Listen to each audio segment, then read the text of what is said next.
Your top bar beehive has thrown a swarm. What happens now? Are they going to survive? Keep watching while we go over what to do after your hive swarms, when to inspect the hive afterwards, and what to look for on that initial inspection. If you enjoy this video, be sure to subscribe, hit the bell notification icon, and leave a comment below. If you have never had one of your hives swarm, this can be a very stressful experience and you are probably wondering what you should do. Your hive may have thrown multiple swarms and you are worried that they will die out entirely.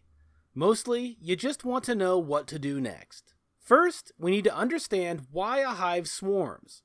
When a hive overwinters, it will start building up its numbers as quickly as it can in the spring.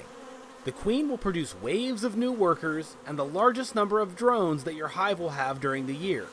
They are preparing to throw a swarm and spread their genetics. This is how bees spread in the wild, and it is completely natural. The hive is building up its numbers for the moment when it decides that it is ready to split, and the workers will then choose several freshly hatched larvae to become the new potential queen for the hive.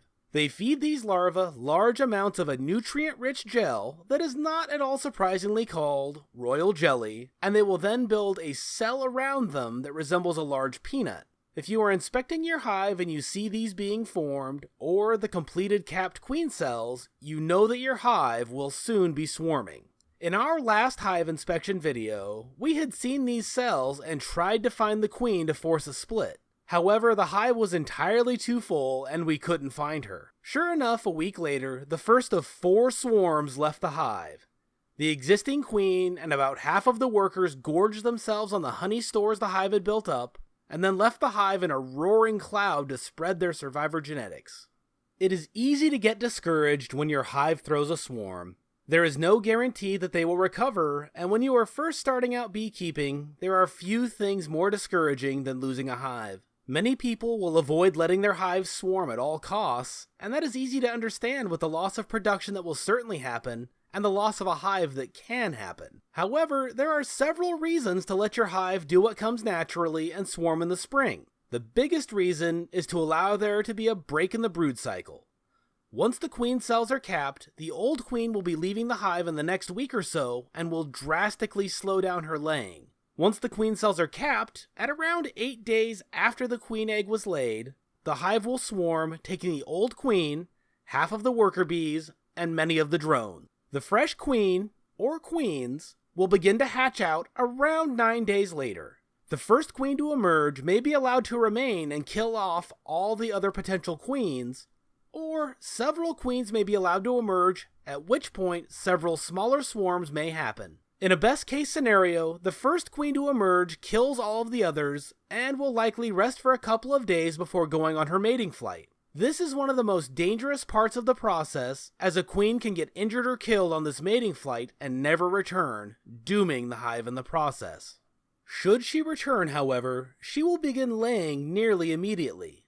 At this point, it has been somewhere between 25 to 30 days after the old queen laid the egg she came from. Worker bees take 20 days to hatch, and drones take 24 days.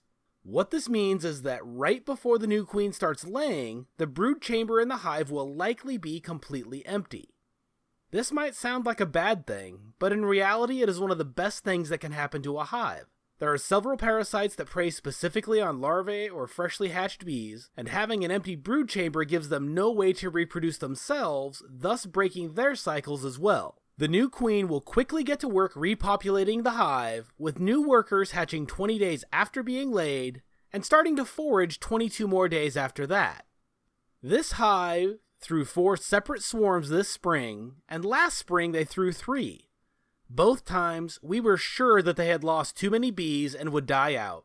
Both times, they have surprised us and came back stronger than ever. So when should you do a hive inspection after the swarm? Once the last swarm has left, you want to give them 3 weeks to make sure the final queen has emerged, had her mating flight, and had time to start laying. You want to give the hive a chance to have brood in all stages of development so that you can check what kinds of brood are being laid, what the laying pattern is like, and hopefully get a look at the queen herself. With all of that said, you have already been watching our hive inspection at around 6 weeks post-swarm. We started at the back of the hive and have been slowly looking over every bar on our way to the front. At this point, we finally started seeing capped brood.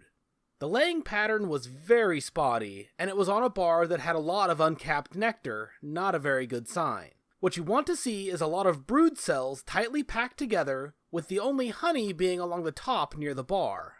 The next 2 bars were completely full of honey, both capped and uncapped, which helped to reassure us.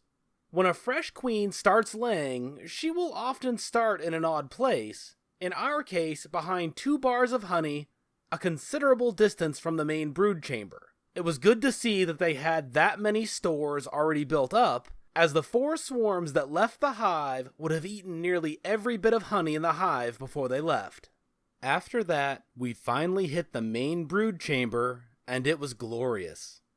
The laying pattern was tight, it was all worker brood and no drone, and we were even lucky enough to see a couple of fresh bees chewing their way out of the cells. It was truly magical, and at this point we started looking over each bar even more carefully, as the queen will be somewhere between here and the front of the hive laying eggs.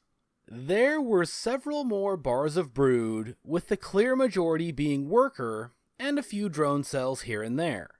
You may be wondering what I am doing with the kitchen knife inside of the hive between each bar.